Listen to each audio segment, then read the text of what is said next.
Hello, welcome to another one of Out of the Basement's Patch Chat. I'm the host, Patrick Gleason, and today I'm joined with Geoff Isherwood from Ottawa, a local artist who's been in the industry for a little bit of time, shall we say.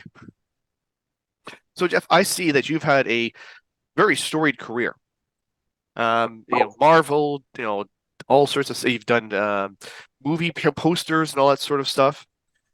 What's brought you Yeah. into the art industry in the first place? Not just comics, but art itself. Like, was a young kid, did you get into comics, or are you just sort of from other sort of influences? Well, when I was a child, I enjoyed drawing, among other things. And at a certain point, and I must have been, like 8, 9 years old, I decided if I'm going to be an artist, then I got to find the right industry to do it. And a couple of things tipped me off. One was I had been reading comics and cartoon books, from when I was little, with Peanuts and Richie Rich and Casper and these type of comics. But then it kind of hit me when I was 10. I just really discovered Spider-Man. Okay.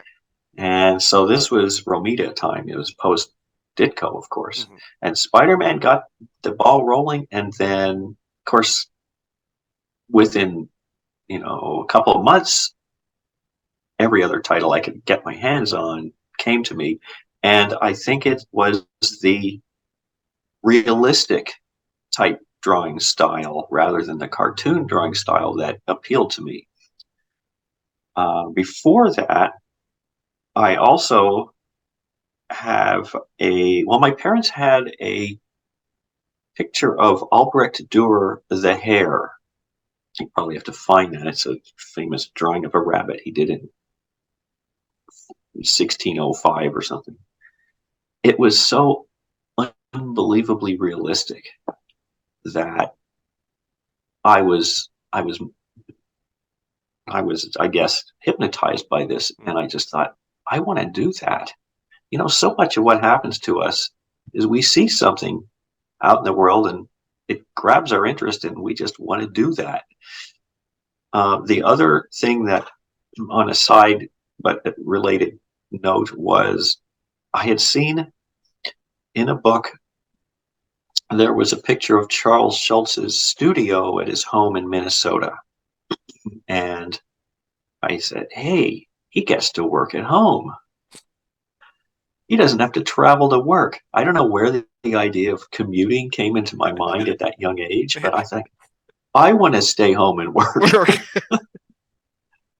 so I don't have to go out. Mhm. Why should I spend, 3 hours a day back and forth on the road when I can stay home? So Yes. I had it all figured out. But it was when I saw the comics that had the credits, you know, written by Stan Lee, Mhm. drawn by Inker, written story by, yeah, all the different. Stan the Man Lee, Jazzy Johnny Romita, Fabulous Frank Giacoya, or whatever. I thought, this seems like the thing for me. These seem like a really fun bunch of people. They got these cool nicknames. And of course, the larger than life comics and the color, it's just so attractive to a kid, right? Mhm. Therefore, I set my mind to learning anatomy. So my mother had a book of the real Gray's Anatomy book from Okay. her. She had a physical therapy degree from college, so she had this book, and I was going through that, seeing how things were, put together in the figure. So I was studying the human figure, the human body anatomically, looking mostly for the skeletal and muscles. I wasn't really too interested in the circulatory system at the Mhm. time. This age now, it tends to matter more, but at the time we didn't wasn't really my problem. Yeah. So that interest in figure drawing was sparked at that age, and I started drawing my own comics around the age of 10. And of course, they're quite amateur, childlike Well, efforts, but I just kept at it. mhm. And so do you have a nickname yourself? Did you give Well, yourself a fancy little nickname? well, sometimes just because people aren't sure about the name, I just call myself El Jefe, The boss. Aefe. You know, it's Mm. close. It's close. El Jefe. El Jefe. I like that one. El Jefe Isherwood. There we go. Or sometimes I'm Jeff the chef, you know, Ooh, okay. because I like to barbecue. There we go. You should get that made on one of those aprons, those barbecue aprons there. Yeah, yeah. And, all right. Now, like I said, also I'm going to go back and forth in this little chat just because I want to keep things interesting. You also teach at Algonquin College still, or I no? have retired. Oh, you have retired. Okay. This past year, I taught for 8 years. I taught Mhm. 25 semesters in a row. The program's called Illustration and Concept Art. It's still continuing, of course, without me, you know, somehow. Haha. But it's a 2 year program compressed into one, so 4 semesters into three. Therefore, the program continued in the summer, which was very nice to go in the summer because the place is almost empty. You have Mhm. free reign. It was very nice to go in the summer Yeah. to teach. However, I just wound up so busy with work and trying to finish this graphic novel that I've been writing with the Ottawa author Keith Davidson, that I had to get the thing finished. It had been going on for over 4 years. So Are you allowed to talk that's, about that or? of course. So Okay. something had to give. You know, I had already postponed. I sent messages out to people who had commissioned me for work, and I said, you know, I'm going to be 9 months before I can even get to yours. I've got so much to do, and then Mhm. just the workload was still just that was there, and teaching was part time, yes, but it took up about half of my week. So everything else was just bogged down, and I was getting so far behind with commissions, and I'm just still catching up. But I mean, I've had, you know, people waiting up to 2 years for something, and I'd look at the Yeah. email and go, my goodness, did we agreed on this that long ago? This is crazy. I have to get this stuff Yeah. settled. So I talked it over with my wife Amanda, and I said, what's got to give here? And she said, well, maybe you can stop teaching for a while. Mhm. So technically, I guess it's a Tom Brady retirement, because I'm certainly interested in going back to it at some point. Mhm. But right now, I've just got way too much to do. To do. Well, you're right. Take it some time. You're not just you have to get the lesson plans ready and all the grading and everything. Grading But is, yeah, it's no fun. yeah. You think, oh, it'll be interesting. Well, it's part of the thing too. It's a real curriculum. It's a real college with real academia. And so, however, the college is designed, it's more like a tech school in the way where it's really designed for people to get jobs and get into careers. Mhm. So, um, as opposed to teaching just fine arts type stuff, it's all job oriented. So it's not just improve your drawing skills, but how do you do time management? Mhm.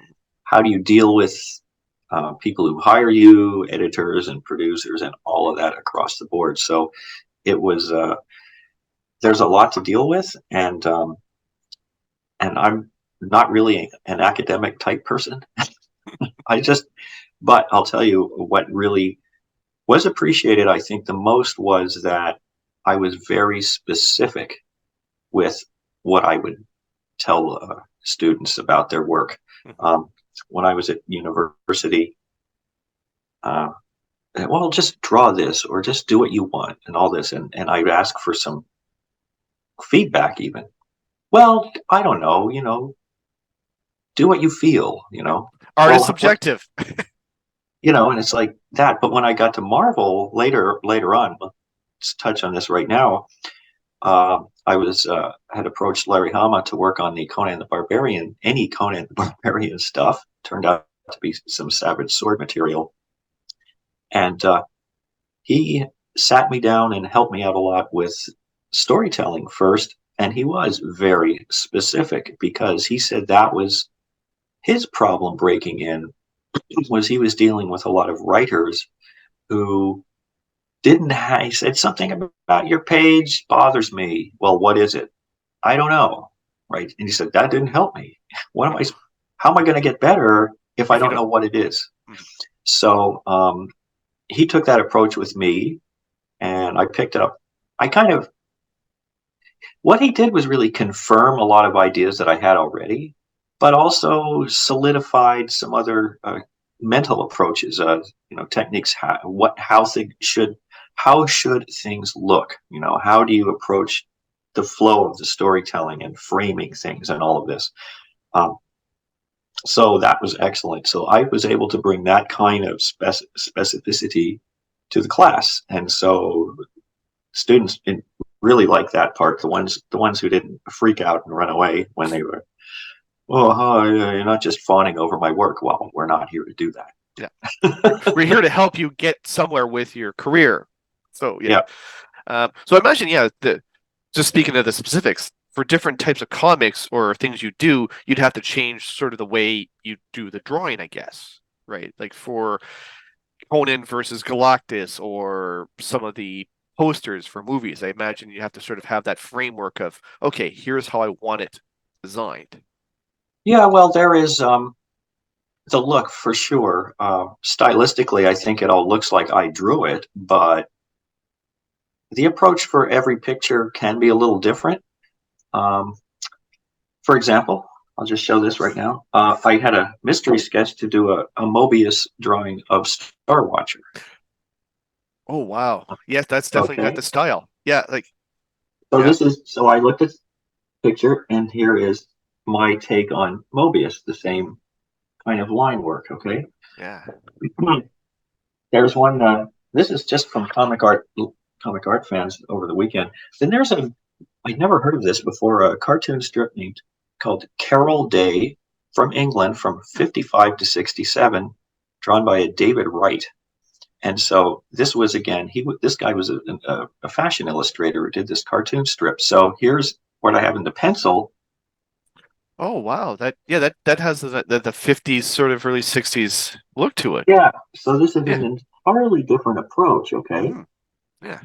And so I looked at that. So I haven't traced and swiped these drawings. I've Mhm. just done them in the style. And then the last one is I guess a Dungeons and Dragons or video game character. I'm not really sure.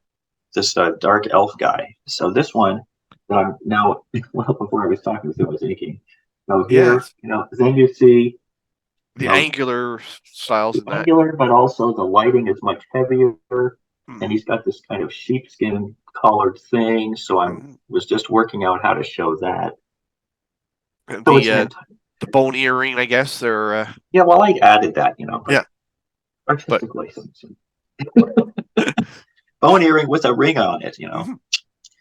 But yeah, so depending on the work, you can certainly tailor it. When it's for film, it's very different because Yeah. uh, it's something I would be doing to be shown on screen. Mhm. So it could be anything. It could be psychiatric patient scrawled drawings. What I did last year was I worked on Scream 6 and did a Oh. whole slew of drawings for that were on display in a theater area. Mhm. That the two young actors, would be Sam and Tara, the two sisters, went in and found this. It was the lair of Ghostface. And so I had done. I would do and they were drawings of all the Ghostface killers Yeah. from the previous movies and the victims. So the production did not have either, especially the budget, but they didn't have rights to the Wes Craven original film footage. Mhm. And so they had it set up so one of the characters who was obsessed with the previous Ghostface killers had drawn all this out of his own obsession, his own Yes. purpose. So that became me who did it. Oh wow, that's impressive. Yeah. So I would do like six, and then the prop master, she would call me and say, "Oh, the director likes to do six more," and so I just kept going more and more and Mhm. more. So some of it showed up on screen, but now I have this entire printed sketchbook, which the director kept for himself, but she made another copy for me to send it to me. So I have Nice. a version of it. That's pretty impressive, though. But I guess it's also the thing of like you're like, hey, but I made more. There's where's the rest? Well, they ask for more. I only draw what I get asked for. I mean, it's just a regular job. You just do what you get asked for. You don't draw more than you need, right? And these kind of things are still not out in. I've shown some people the images, but I haven't. None of this artwork's for sale or anything like that. So, Have you thought of putting together the El Jefe book of art? Like a coffee table it's size.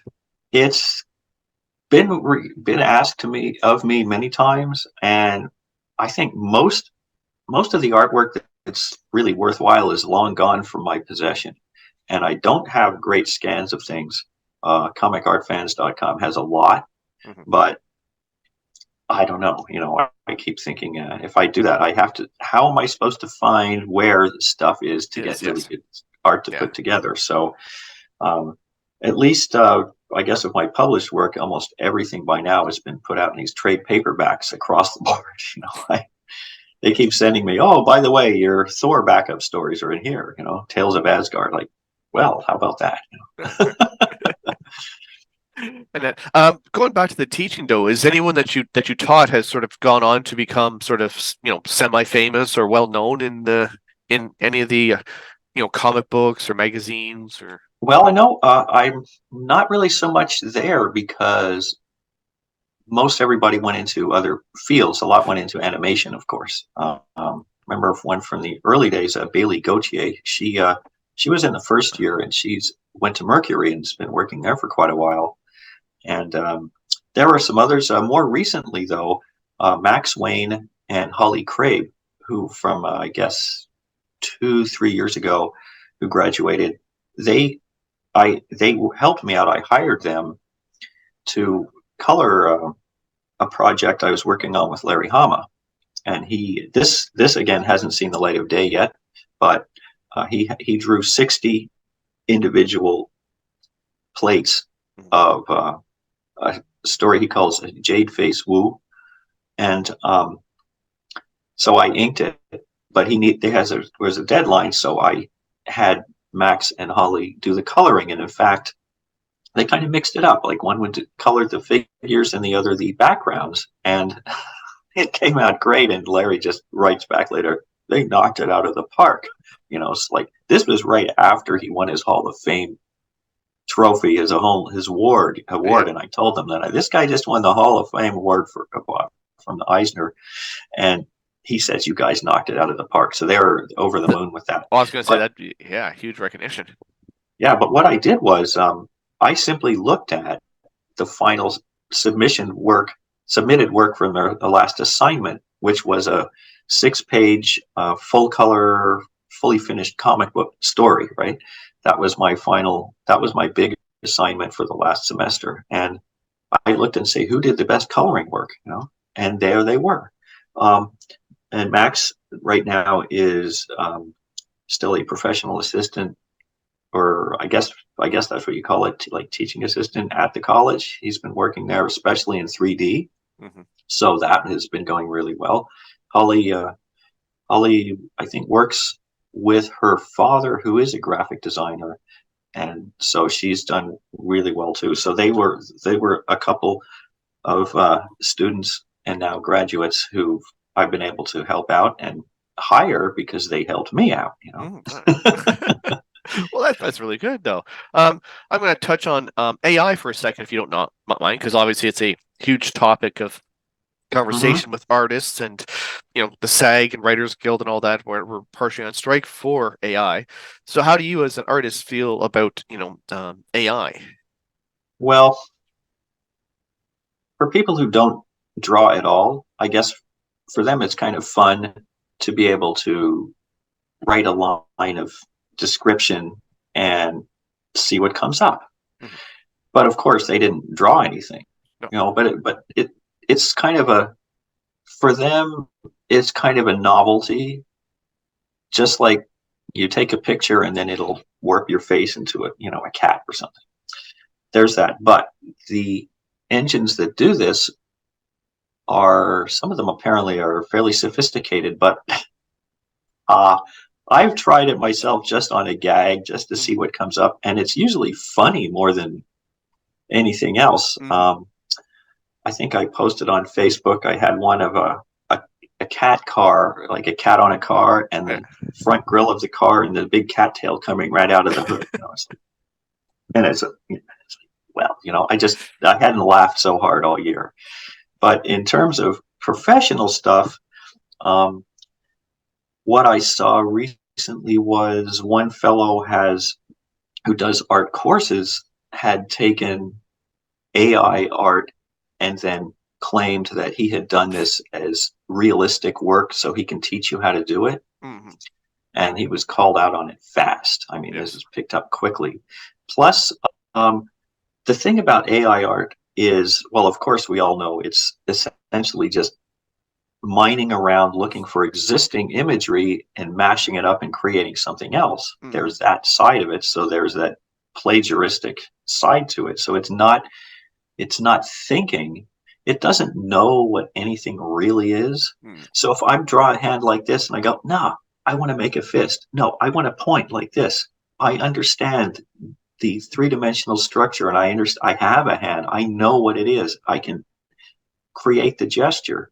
But AI will say, well, it's a complex little thing. It's got extra fingers. It doesn't know what that is. You get a picture of somebody and they got two heads because it doesn't know. Yeah. So there are all kinds of structural mistakes which are masked by tremendously realistic rendering. Like however, if you have a 3D program and you make your creature and then you put the texture map on it and the lighting, it looks highly realistic. But when you peel all that away, what's underneath is kind of mistake ridden. So at this point, AI isn't really viable for as a final product. Now, I can see it can become a a reference material for someone if they're really stuck for an idea. They might try something out, but in the end, it's still just taking work from other people. So I still find that learning traditional drawing techniques is really essential.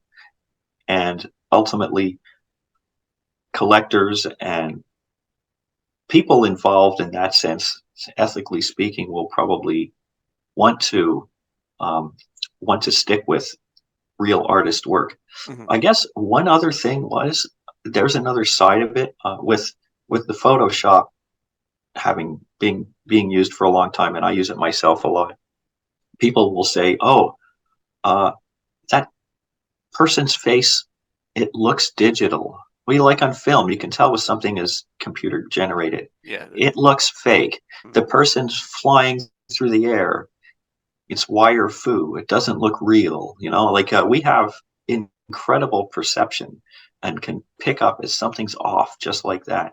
So as sophisticated as a lot of this software has become, you get a backlash against something that's, the uncanny valley and all this kind of things, like too realistic, or it's something is just not right and it turns you off. So AI is kind of slid into that category, I think.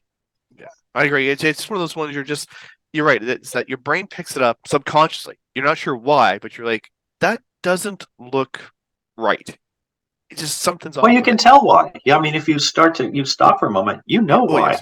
Well, and especially like I was gonna say, de-aging software. I mean, I'd love to have some personal de-aging software, Oh yeah, but I mean, it's come a long way. I mean, it has improved a lot, but you can still look and you're like, it's not right. It's too clear, too polished or something. yeah, Uh, and then but of course, a lot of people are angry at the elitist world of artists, mhm. and how dare they be so good at drawing and lord it over us all the time. Well, And well, I mean, there are certain people, but they're going to get angry at Well, that's Go just get it. and But I understand where you're coming from because I was doing some for I do role playing, so sometimes it's nice to have images, and you're trying to get an image sometimes off Google and it's not there. So I did this, I went to an AI. Okay, a drunken knight on a horse. Now, if I told you draw me a drunken knight on a horse, you would know what I'm referring to. But the yeah, AI had no idea what it was, right? I had all sorts of weird images. I'm like, that's not even a knight. Like, a drunken horse on a yeah. night. So it's trying to understand the concept of drunk and knight and horse and trying to, find pictures and mash them together. And some were You just, get a crazy. centaur, Yeah, that's it. Whereas I asked the real artist, like, this is what I'm looking for. They'd more like, okay, so what sort of horse? How do you want the knight to look? But they'd understand the concept right away of like, okay, it's a guy who's drunk on a horse. yeah, and That's it. Exactly. Yeah. like right away, because any artist will simply go into actor mode and imagine they are the knight. If they imagine they're the horse, how are they acting? How are they behaving? And I will find a good camera angle that shows that. I draw that. Yes, I mean, that's it. there's a basic process which we follow, and AI just That's it. some things it's very simple things it can handle, but otherwise forget it. Yeah. It's like it is really difficult. Do you think that some students might try to use that in their courses and that for? Oh, I'm sure it's happening already. I'm Okay. sure it's happening already. Yeah, like we've had major discussions in the classes last fall and winter, and of course everybody's against it. But when push comes to shove, and I have to do character creation, I'm just gonna go find something like fantasy concept art version of a werewolf, Hmm. something like this. So let's see what it gives me, and then I'll see. This is what I would do. How we do this as artist is you can create a mood board.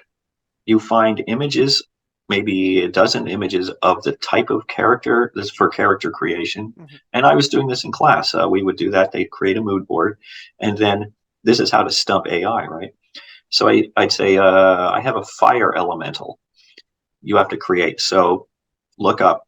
So they would look up, a creature coming from lava or a volcano or like the Human Torch type, somebody on fire or controlling fire, right? And say, okay, get your mood board together. Now, what you have to draw looks like none of those. Oh, okay. But I just researched. Yeah, Yeah. looks like nothing that you looked at.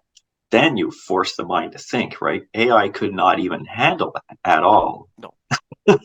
That's an interesting way to take the stump the students from using AI. It's like, yeah, you can use it as, I think that's it. AI is there as a tool. Like it's a handy tool to Yeah, have, you know, but it can be used as that, and just like for example, if I when in the Toby's War graphic novel I finished, I had to draw the old German battleship, the Bismarck. It's a 900-foot long behemoth. yes. It eventually got sunk in the Atlantic Ocean, but in our story, different things happened. So instead of me, so I got a little radio control model, but Hmm. it's sort of right. But what I did was I found on Sketchfab somebody for World of Warships had created this in 3D, and so I would just show different angles, and then I would use that as reference, Hmm. and then so I'd have his reference, and then I would draw the detail that way because there's just too much to match, right? But then I put that away, and for me, reference is something that you can start with, but you don't slavishly have to copy it. It's just like if you're going to be drawing a portrait of somebody, you can you get a photo of their face, but instead of just sticking it down and light boxing and tracing it, what I do is I'll get the basic part of the face, I'll put the reference away, and then I'll just work on the finished picture because that's what people see. Hmm. And again, it goes back to if you if you do a say you do a picture of Marilyn Monroe, you'll pick something that's an iconic photo of her, and why you just copied that same photo we've all seen, right? That kind of kills it kills the so-called artistic ability to Yeah. draw her. So then you've got to find something that's different and go with that. For example, in the X-Men Days of Future Past, I had to draw Mystique. Oh, So there okay. were pictures of Jennifer Lawrence available on Google as Mystique. And I said to the production, I can't use any of those because everybody's going to know where it comes from. I say, no, we'll supply you with some of our own photos that our costume department did separate that nobody has seen. Okay. And even from that, then I altered it a bit so it would look like a unique picture. So, but that's really how I operate. Yeah, I was talking to I did an interview with Ron Sutton on Friday, and he said he Mm-hmm. uses like he goes there because he had to draw like a Corsair, the World War II fighter plane, and of course Oh yes. he had no idea what it would look like. So of course that's where he went to Google, got the idea, and then yes, he drew it his own version of it, but he needed the concept of, well, I don't know what a World War II fighter plane looks like because I've never seen one in person. So you get the image, and then yeah, you just work with it from there. And Yeah, we have a basic, like you would see one and you go, oh, of course, you know, it's a World War II fighter plane. But when you have to draw something, the specific details really matter because there are people, if you're going to say it's a Corsair, there are people who read it, the comic or the strip, and they know exactly what that is. And they'll say, this isn't even close. It's like, give me a break, yeah. And then this is what happened when I was working on the Nom comic. We had very specific equipment all over the place. Fortunately, Wayne Van Sant, the penciler, was very good at um, referencing the equipment, the tanks, the guns, the uniforms, the boots, how many keyholes Yeah. in the, for the boot laces, down to the last detail. He was very good with all of that. So, and I followed along. And, I was told if you mess any of this up, we're finished because a lot of vets read this comic. And if they see a Huey that doesn't look like a Huey, these idiots don't know what they're doing. They'll drop you cold and they'll never come back. Yes. But if they looks real, it's like, yeah, that's just like that M60 machine gun that guy next to me used to have. Oh, this is really, they're pulling me into this world and I'm going in there. Yeah. So that's the thing with period pieces. It's a double-edged sword, and could be pick an era for a sword. But reference material hopefully is all there, and if it is great, then you don't have to invent something. But you got to get it right. So that's the tough part. Then people say, I just want to do fantasy because I don't want to have to deal with reality, and I'll just make the whole thing up. But then you spend 2/3 of your time beyond just cooking up storytelling. Then you have to invent everything, and that takes a lot of time. And also, I haven't talked to other writers for this stuff as well. Is like you have to have the rules of the world, and they have to still be there from like page 1 to page whatever. The rules you invented have to follow through. You can't draw one way, like the sword doing one thing one way, and then the next panel is like, well, wait, because that still draws readers off. You're like, well, earlier in the last magazine or last comic, this is what you said or how you showed it, but now it's different. Things and this is something Ron might have touched on that he does for Edgar Rice Burroughs. For people who haven't seen the Carson of Venus strip now, he's done almost 150 of them, and he'll get the story one. It's like a Sunday strip size. He'll get one at a time, and he would say, well, he would get one script at a time, and then the third one down, and then Carson picked up his ray gun zapper, and he goes, he didn't ask for this before. Where did it come from? I can't go back and add it now because it's been published. So then he has to say to the guy, look, we got to change this to something else because this just popped up out of nowhere. And in terms of continuity, you need to think of these things. Mm-hmm. This is why if I'm doing a story, I like to lay out the entire thing first. Then if there's anything missing or needs to be changing, I can go back and do it before going ahead and finishing artwork.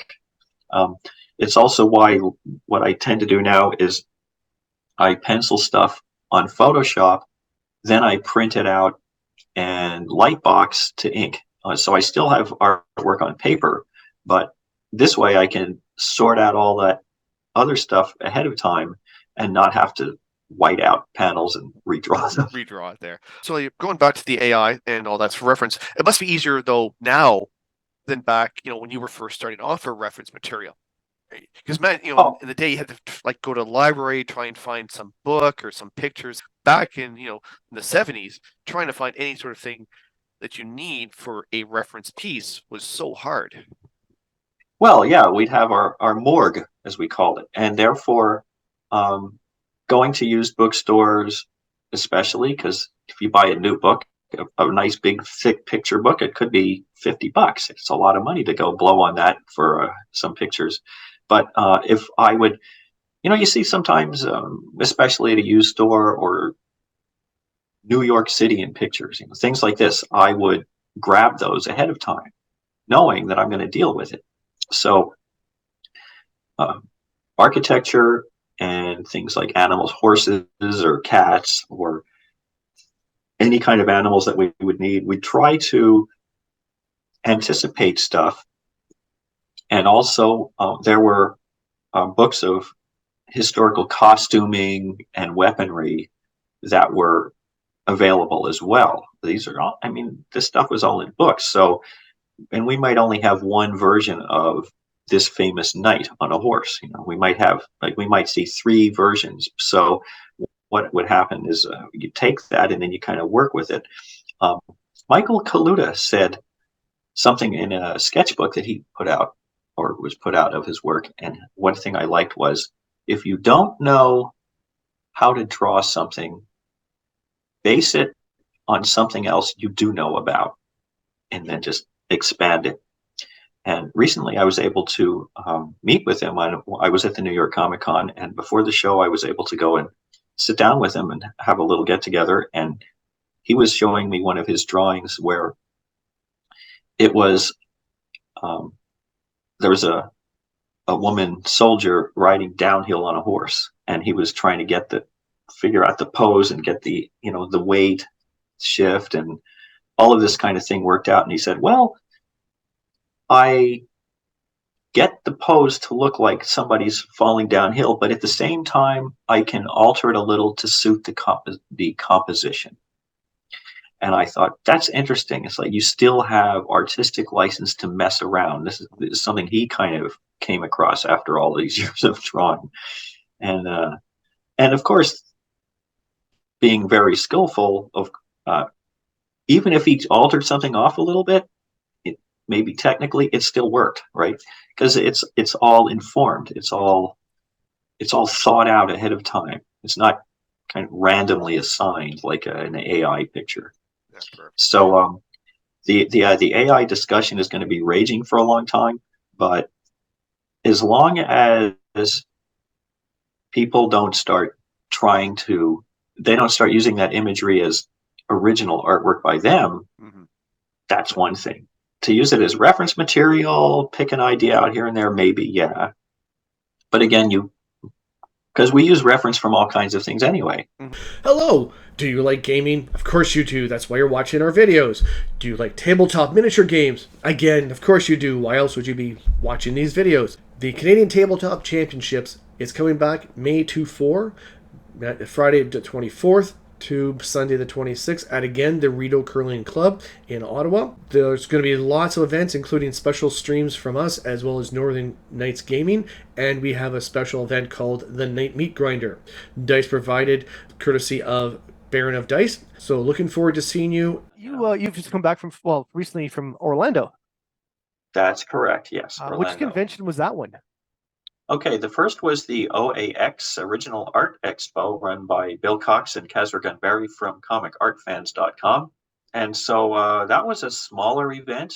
There were 50, I don't think we're all guest artists, but 50 vendors, if you want to put it, or many artists and some vendors of comic book art. So there was some, some older, very expensive kind of stuff there, or just some for display. And there were approximately 600, I'd say, art collectors is the best way to put it. So it was kept small on purpose because it was at a hotel ballroom, and we were all staying at that hotel. So there wasn't a lot of extra space. From what I gather, for next year, they're thinking of expanding a bit, but they're certainly not going to turn it into a really large convention. I don't think they're really prepared to handle a larger crowd, this kind of thing. At this point, they want to keep it about original art primarily. So, and now I think what's going to happen is, now that word is out, sort of thing, a lot of people want to go to it, and then become part of it. And so now I think they're going to have to field an awful lot of requests, and they couldn't, they can only accommodate so many artists in a given year. So I don't know how they're going to manage it after this, but Comic Art Fans also has 2 live conventions, if you want to put it that way, virtual conventions a year. And so that's another way for some of us artists who are involved with that to have work put out for fans to see. But I was able to bring some artwork that hasn't left the house since I got it back from Marvel. In say 30 years. Oh, wow.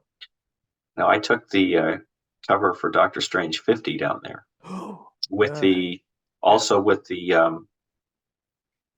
the drawing on the front. There's the big circle, which was the holofoil stamp, which I designed as well to make sure it looked, here's a case for a holofoil stamp that's part of his spell. It shows the spell. I thought, well, for once, it really suits the topic.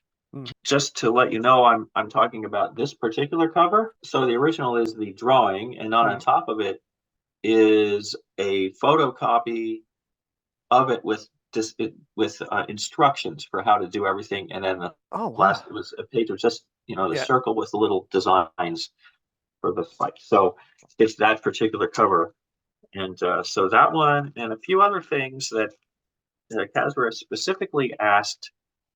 Casper Gunbarry, that is, specifically asked for work that nobody's really seen, or it could be published, but it just hasn't been out in public consumption. So that's what I did. I took a bunch of things that nobody's seen the originals of. So and now they're home, back in there, safely put away, and I don't know. They may not be coming out again for quite a while. So. But that must have been nice to get them back, though. Like, must have felt good to sort of be able to see them again, and hold them in your hand again.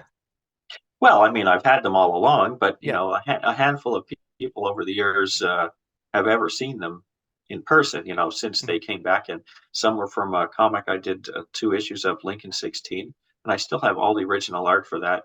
That's done. I did their inked colored, some with watercolor, Dr. Martin dye color, which has not faded because I haven't left it out in the light, and also even acrylic paint. So those originals also still all here. So I took a few of those along, and of course people are going, "What was this?" So, but yeah, it was fun to do. And the other thing I also had done was a number of commissions ahead of the show. That was a good part of it. So I got to meet a whole bunch of people who had commissioned work, and I always enjoyed that. I always like to meet in person, and therefore, and it happens often, he's like artist here, fan there, right? Fan / collector. But after a while, some of the people I've gotten to become very good friends with, and we sort of gotten over that, that hurdle or barrier, and then we just realize, we're just kind of hit it off, and so here and there, a handful of people over the year, I'm still in contact with, just as friends. That was the first con, correct? That was the first one? Yes. And so the second one was MegaCon. So that was the diametric opposite with huge crowds. And so, again, just throngs and throngs of people. So frankly, Amanda and I both went, and so we both kind of liked the first one better. I was gonna say you like the smaller crowds a little bit, Yeah, yeah. and the other was just it was much louder, and it was just, of course, a large convention like that. It's just for 4 days solid. It's It draining. just takes. It is draining. Yeah, and so wow, we asked for it. We went to the thing, but it's true. Yeah, you have it takes a few days to get recover from that and get back to normal energy. That's for sure. Oh, I imagine so, yes. What is your favorite con? Like the of all the conventions you go to throughout the years, which that Well, appeals to you all the time? well, of course, the nice thing about our local one here in Ottawa is the convention center is only like a mile and a half away. Yes. It's really close. So it's great just to go to. However, I have to say, Heroes Convention in Charlotte would be the big one because, again, it's all about the comics Mhm. and it's great to either often meet for the first time artists I know the work of, and may have worked with, or even just to catch up with people. It's terrific for that, and of course, usually, even though we may see well over 200 artists there, I tend to be quite busy anyway. I often do commissions before that convention to take down, and I get people coming by the table asking for more drawings at the show. So that's the show's fun. It's a very good show. Shelton Drum, I should say, Yeah. runs a terrific convention, Oh, and it's I mean, I know it's a lot of work to put together to organize everything and get it all running, but he's been doing it for years and years and years, and yes, and I will be going back this year in June. So I haven't been every year, but I get to go back again this year. So it's it's a good one. It's a okay. very good one. Um, I've been to many other conventions, of course, and generally, I have a good experience. It doesn't have to be a monster show either. Well, like you But said, sometimes the smaller ones can be more personable. yeah, have a few other shows this year. I'll just say coming up in March, which would be just under a month, there's a Fan Expo convention in Toronto. It's a smaller 3-day show compared to the large one in August. Okay. However, I will be at that one, so that's going to be going to that one. In March, the end of April, there's one called the Four State Convention in Hagerstown, Maryland. So I'll be going back to my home state there. Mhm. And we'll be going to Heroes following that. And there's one in Hershey, Pennsylvania. I went to that a couple of years ago, and great organizer, really nice, great fellow, and we really enjoyed that one. And going to be going for the first time ever to San Diego in July. Oh, First time in my 42nd year of working professionally. yeah, finally going. Well, yes, we'll be going to that one. So again, that'll be a new experience, Mhm. and hopefully, I understand last year, of course, with the writers' strike and all that, with at Hollywood, it became much more of a comic book con again. Mhm. So I'm hoping that will carry over again this year, and we'll Well, see I what know happens. they're saying Disney doesn't do as many releases of information at that anymore because now they have their Disney Con and that. They've stopped Mhm. doing San Diego Comic Con as the big announcements for Marvel movies because they have their own one now. So I think that's Okay. probably a good idea too, like to keep the comic book con as more comic books, Disney for the Disney Marvel releases and stuff.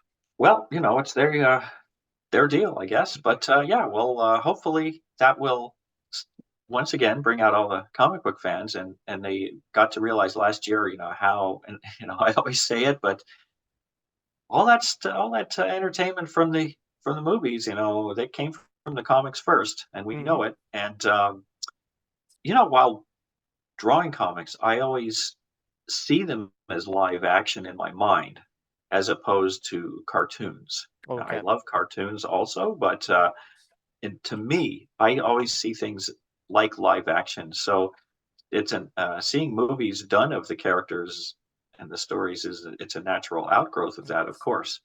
But there's still something about the comic book medium and the actual artwork that isn't in the movies, and that's something that we always get just lured back into and want to see the real artwork. That's what it's about, and that's what we do.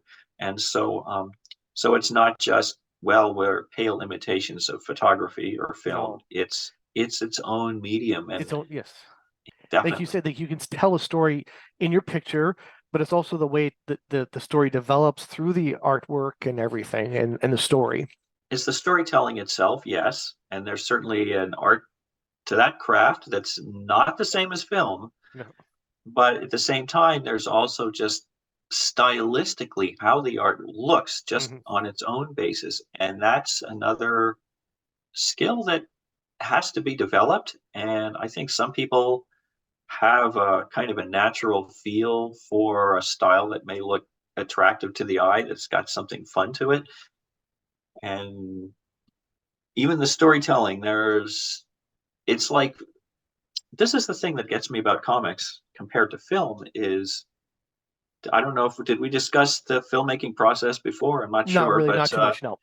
because as you know, you have a script, and then you shoot the script, and you have dailies, so you have every shot in the movie, and there often many takes, unless it's TV, probably like 2 or 3. Yeah. But in film, like, you might have 15 or 20 or more, and the person who makes the movie is the film editor. Takes all the shots, has to combine them, time them, make the flow one shot to the next. And that's what we hear is where the film's really made. In comics, it's the opposite. You do all the rough layouts and the page design, and you do that editing first to make the flow of the page work. And then you go about finishing the drawing and just making pretty pictures out of it, if I can put it that way. Yeah. So it's kind of a backwards way of the process, but yeah, and definitely 2 different media. There's no way around it. And like I said, I think one of my ones I remember from way back when was a Thor comic where almost every page was a single panel splash page. And I mean, that was different because usually you have the multi ones, but it was interesting to see it. And the story still worked well, but I was quite impressed that it was like each page was basically one panel. Well, the thing with that is, this is something I spoke with Steranko about a few years ago when we had a conversation.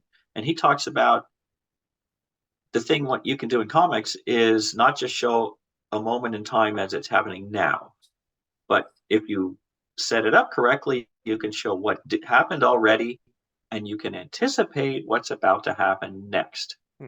As if, say, you have a winter scene, and you have, a person's has walked through the snow, and they're approaching the door to the cabin. He's got the axe, And so what you see in the background, you see the footprints going away. So that means you can tell. Time passes, walks up to the house. He's got the axe, but maybe inside the house, you see red eyes of the monster. So you're anticipating he's got to go inside and kill the monster. That's next. But anyway, that's the idea that with a picture, that's what you want to do. And especially with comics, there's a lot of jumping ahead between panels, as we know. So you have to give that feel of letting the reader fill in the blanks. And that's part of that's the interactive part, I should say, of comics. With movies, you can just sit there and let it all wash over you, and you just absorb it, right? Yeah. Comics requires you to think a little bit more and pay attention to what's going on, and that's what's a little more engaging. Well, it's also like, because there's the medium of there's print, there's art, there's comics, and there's movies, but they're all like, yes, they're similar in a way, but just because you can draw a comic doesn't mean you'd be able to direct a film, or just because you can write a novel doesn't mean you can, write a script for a movie or write a comic book, because it's there's a little bit of differences each. There are technical things, although I have to say, well, since I've storyboarded some things where I was given either no script or I was told to fix the ending because it didn't make sense, things like that, where I just called upon my storytelling skills from comics and did it in a storyboard. I was thinking, yeah, I could probably direct a film in that sense, but the director of the film also has to deal with dozens, if not hundreds, of people and guide the ship that way. Now, you talk about the producer, but that's one thing. But the director has, and that's why you have assistant directors and you have people you have to delegate that authority, but you still have to have the final say and you have to have a very definite vision and you are really multitasking constantly. So you might say, well, yeah, I want to set up this shot, and you tell the actors do this or that and go, but then you still have to hope they act well and you hope everybody does their job. And that's what's kind of remarkable. It's remarkable when it works because if you get involved in that process at all yourself, you realize how easy it is for some little thing to go wrong and the whole thing looks flat. Yeah, there's a YouTube guy I watch, and he has this one called Production Hell, which is like, movies that have gone through, like, how did this movie ever get made? Because, it's like studio interference, egos with the stars, people walking away. Some movies you're like, how did that movie get made with all this craziness going on? And most of them are seemed like that somewhere. I was watching a documentary about the movie Grand Prix from 1966, and at one point they talked to I think, well, one of the producer fellows, I think some production manager person involved in the day-to-day filming itself, and they said, well, knowing what you know now, going back to that, what would you have done differently? And he says, well, frankly, I wouldn't have done it at all. He says, it's crazy. And it's fascinating. It's fascinating to just in one case, because that was with auto racing at the time and John Frankenheimer's film and all that, how he was able to keep it together, especially when you're filming in a city where there's a racetrack that's already blocking all the local businesses from being able to do business, and they're all coming out and he was filming before the race, like days before the race, right? And all the shopkeepers were all constantly coming at him complaining, well, we can't get in my restaurant, what's this? And he says, if you just leave me alone and let me film, you'll get your restaurant back sooner, but you're holding the works up, you're making it worse for you. It's like constantly. I'm surprised they didn't all just completely go nuts, but that's what I love about comics. You do it yourself. Well, here's a question for you then on sort of that remark. Because there's the old one is like, who's stronger, the Hulk or the Thing or Juggernaut, and a lot of the answers come down to depends on whose comic it is and who's writing it. Right? With your experience with that, did you ever have that sort of like, okay, well, I want this hero or whatever to be able to beat this other person, but you get pushback saying, well, we don't want that to happen like that? I wouldn't say really that was a problem because most of the time I was drawing other people's scripts, and then when I did write a couple of my own stories, they were using characters that I had developed or was reusing somebody from years ago, and wasn't really a problem. Didn't really. I wasn't using A-list characters in that way, so it didn't happen so much. Except for the one time that in Namor 50, when we had Namor, it was Glenn Herdling writing the book. He had Sue Richards having an affair with Namor. And that's something else I took to the original Art Expo. It was the 2-page spread that got banned from the comic. Oh, really? Oh. Because, your first page, you see Namor looking like this, and then the next page, he's, looking back over his shoulder, and there's Sue on the bed. Oh, wow, what a morning. And it's like, uh-oh, we know what they were doing.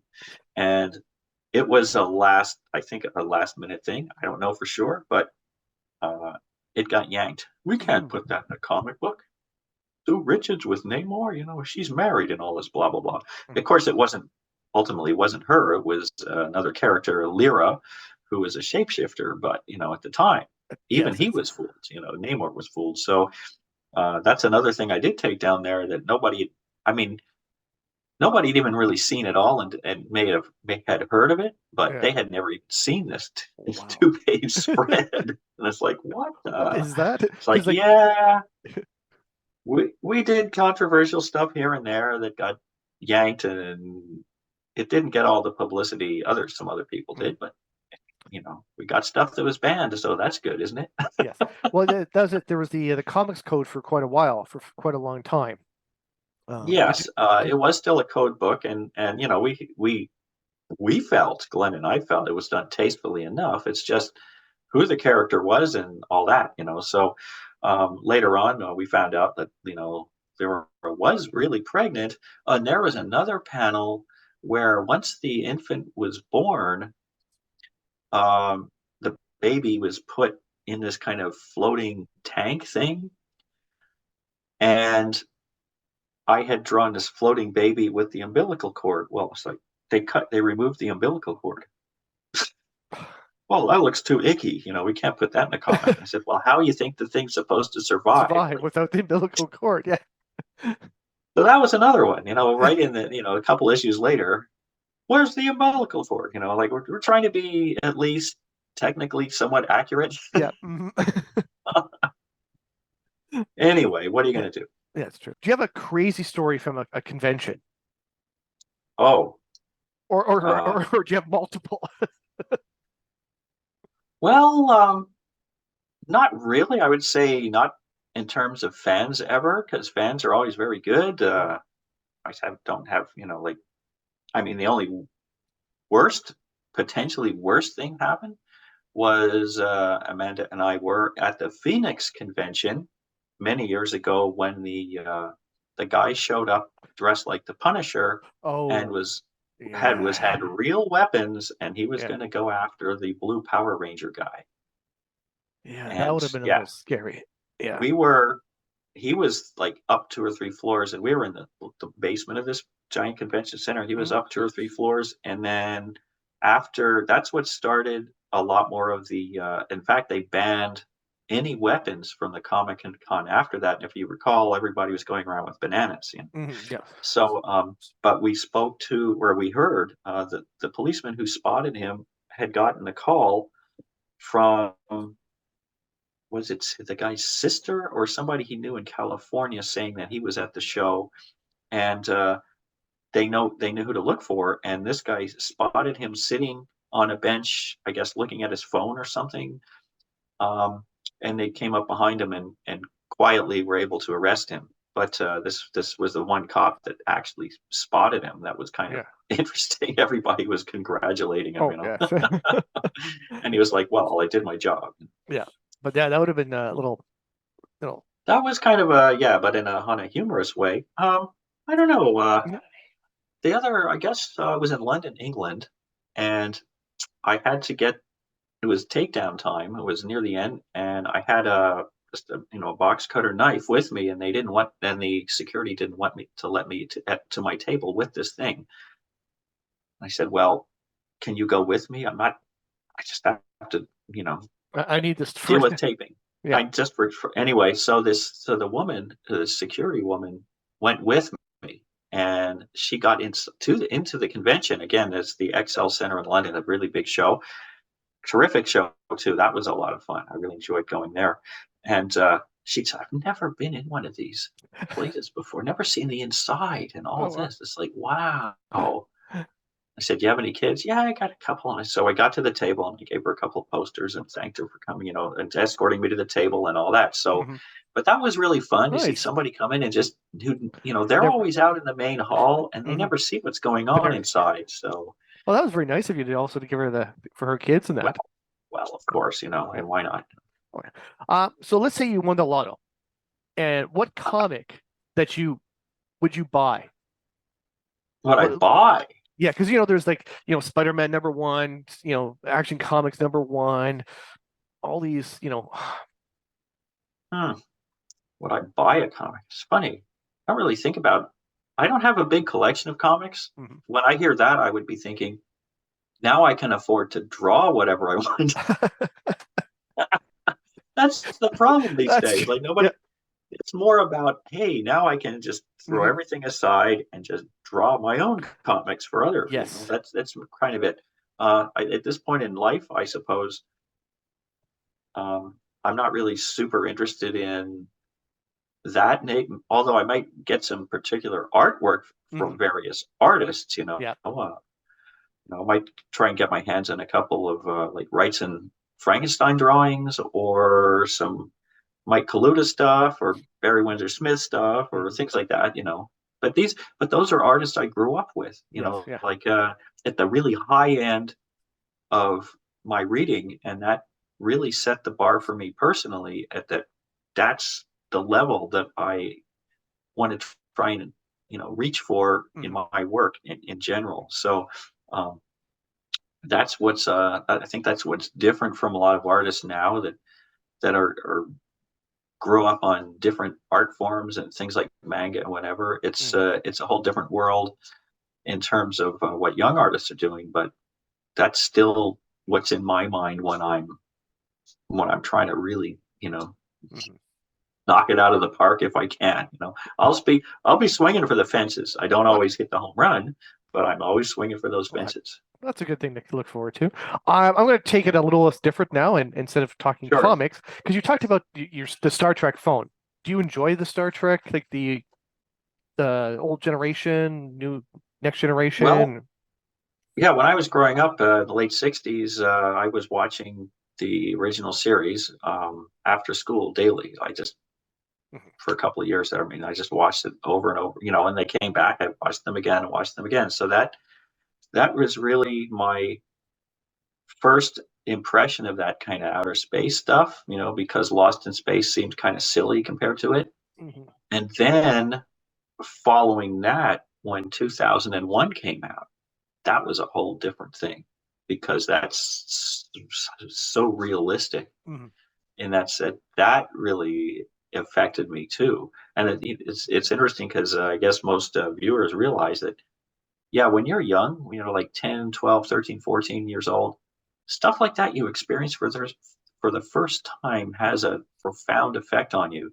Nowadays, I'll see something and it's like, well, it's kind of like this, and this, and there's a new twist on it. It's like, yeah, that's pretty nice, but it But doesn't it's have that the same. It doesn't get. visceral Yes. punch like the other.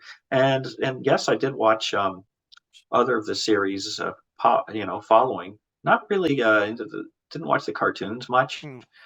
Not or that I didn't watch them. The movies, of course, and but the recent series, like have not been watching, so I don't have Paramount, and I don't have a Okay. few streaming services, so I'm not up on the most recent ones. And so that was Star Trek, and Star Wars itself. Again, I watched the first couple of movies and didn't really, you know, didn't really, uh, didn't go for that. As it was okay, they were fine, but Mhm. I didn't become a big fan of that. So I watched, and then more recently watched more recent ones. But again, it never really Got to you. grabbed me grabbed me Okay. that way. The way the original Star Trek series did. Mhm. And again, it was not just the characters, but the types of stories that had been done. Like Well, they also had science fiction writers writing some of the stories for the original yeah. series, which I thought was impressive. Oh yes, and yeah. So there was that Rod Serling like cautionary tale Mhm. sensibility to a lot of them, and so there was that. So we know that in terms of production value, it's primitive in a way compared to what was later, and Dr. McCoy with his salt and pepper shakers and stuff like Yeah. that.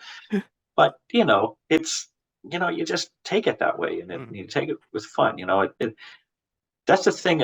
Science fiction and stuff can get to be so realistic and so hardcore. It gets to be so serious Mhm. that sometimes the fun element can get lost, and it becomes all about the visual effects, this, that, and the other.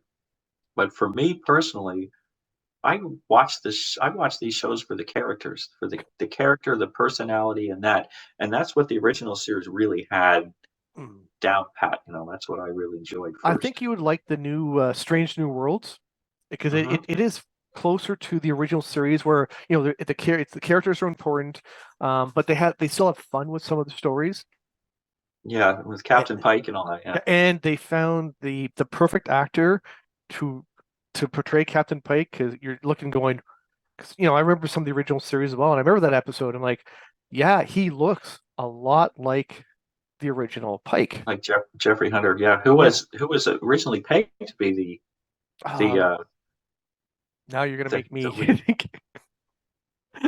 from the cage. The pilots and all that. Yeah, Yes. it's going back to that. It's it's interesting. And then it's a show that lasted 3 seasons. Well, it had such an influence, but it's interesting because having watched the original series like years ago, and then watching some episodes in Strange New Worlds, I'm going, oh wait, that I remember that episode in the the original series where they touched upon that or they mentioned that, and they have that in the Strange New Worlds. So there's a lot of tie-ins to that. So. Yeah, it's something like that. One thing I do find though is that I try to avoid some of the streaming series because I know I'll just get pulled right in because it's tough. Some people will like when I'm drawing something. If I put some music on, that's fine. But if I can't have a movie on at the same time and focus because I gotta watch the movie. It's just like I'm drawn to not just watching, but also how it's made. I'm always there's always an analytical side to me is how did they make this scene work and whatever. So I have to observe it. It's hard to ignore something. And I'm the same. When I'm doing video editing or working on schoolwork or writing my stories, I need like only certain types of music that doesn't not too upbeat or anything, just more relaxing. But yeah, the same thing if there's a show or TV, even if I've already seen it, I'll still get distracted. So I'll be like, oh wait, I know this scene. I want to, Yeah.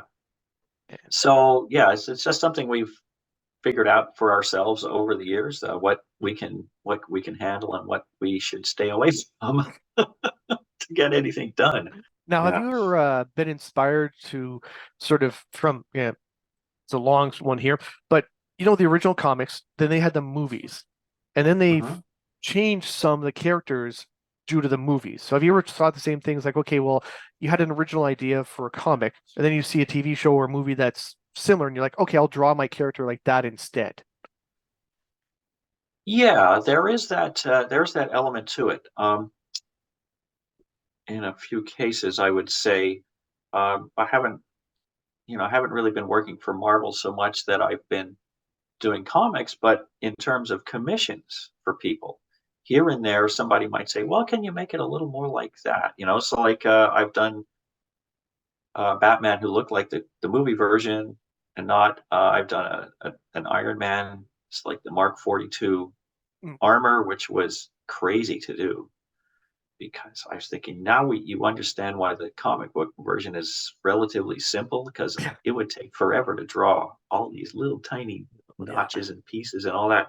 When you have somebody working on a 3D model for a month and they come up with all these little bits and pieces, that's fine because once they make the model, then it's always animated. They have that one. They do that one thing. But if you have to draw it over and over, nah. It was just doing something like that. It was. It came to my mind. It came out looking good, but it was just a lot of work to do. So, but yeah, one thing I do find though, personally, is that the movies, because they find it, and I did speak with Brian Singer about this at one point years ago, to try to make the movie characters look like the comics, they can look a bit ridiculous. So they kind of tune down the color a lot. It's desaturate the color and the costumes, but to have costumes that have wrinkles on them and stuff like this, it turns the actors, they start to look like the cosplayers. And to me, that humanizes them too much and they lose the larger than life aspect, that super heroic aspect of what we've been drawing. And that's the thing you can get into drawings. Like unless you're going to go CGI with the Hulk, for example, the actors can look convincing if they're, physically that big or something, but it's not the same. No. Um, I mean, Lou Ferrigno did a great job as in the TV series, but it's still not, the comic Hulk. no, I mean, and so you see in Avengers, like Banner's Hulk is huge, and it's like you have to go that route. So you look at Hemsworth as Thor, like he makes a very good Thor facially and all that.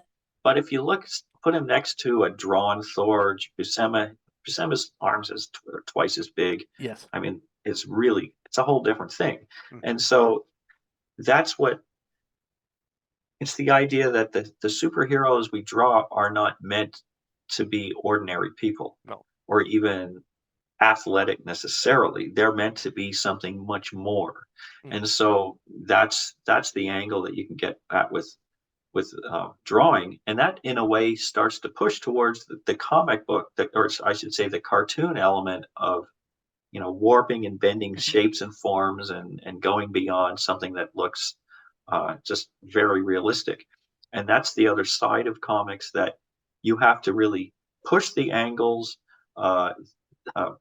exaggerate the poses, all that, because if you don't, you have a character standing there, with his legs that are too close. You've got to, stretch it out, and the legs are out like this, and like all of a sudden that looks impressive. You need the bigger than life thing. Yeah, for these characters to work on the printed page is something that looks more than just fumettis, And if you look at stills from most movies, in some fight scenes you might get some really good shots, but most of the time a still from the film looks fairly flat, and then you realize it needs motion to give it some life.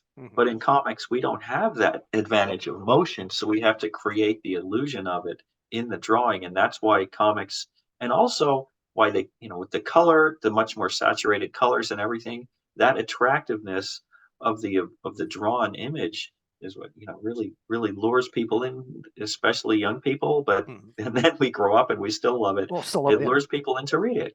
Live action stuff is, spandex is great in comics, but real people wearing spandex does not work.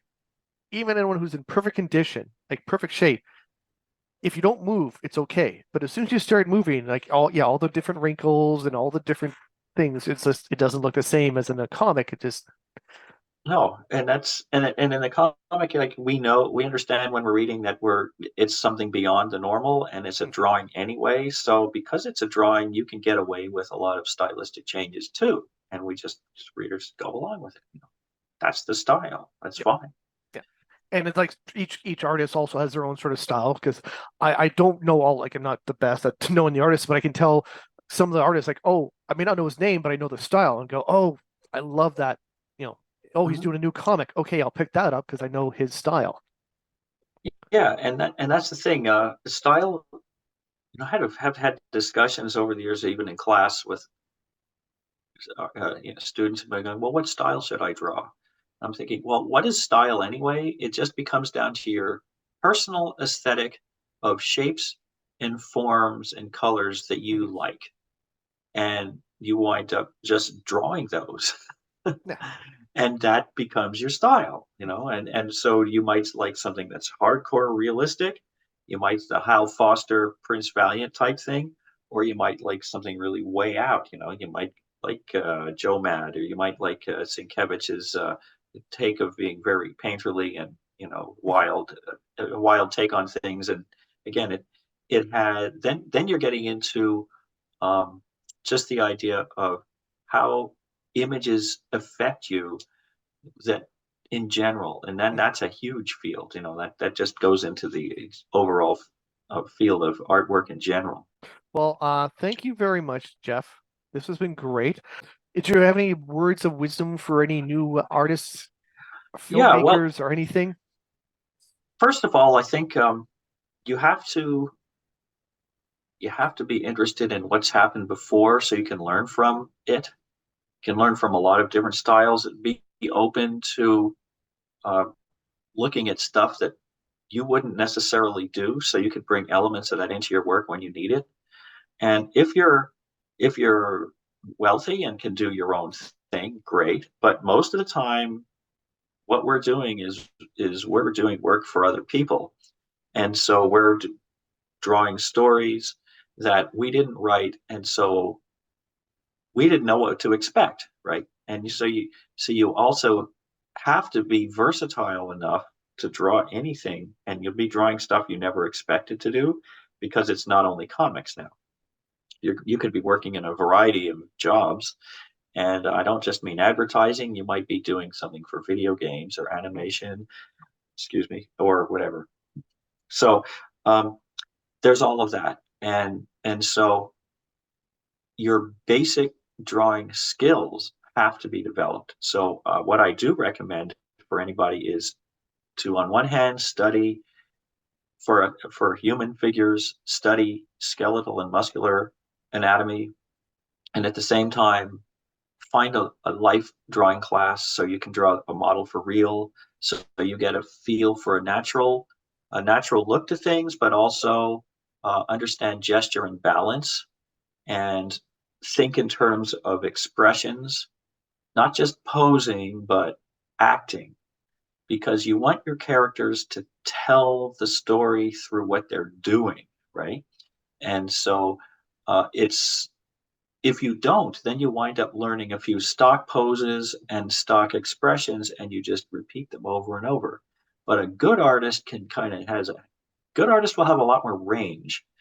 And then on top of that, you do have to understand um, there's a scientific aspect to it in terms of that's figure drawing, but in terms of understanding architecture, nature, botanical things, vehicles, the designs of how everything works, ergonomics, and then there's lighting. There's an understanding of color, so that every scene you're doing has its own color setting. You could say limited palette for that, and to change that for different scenes so your readers know they're in a different place.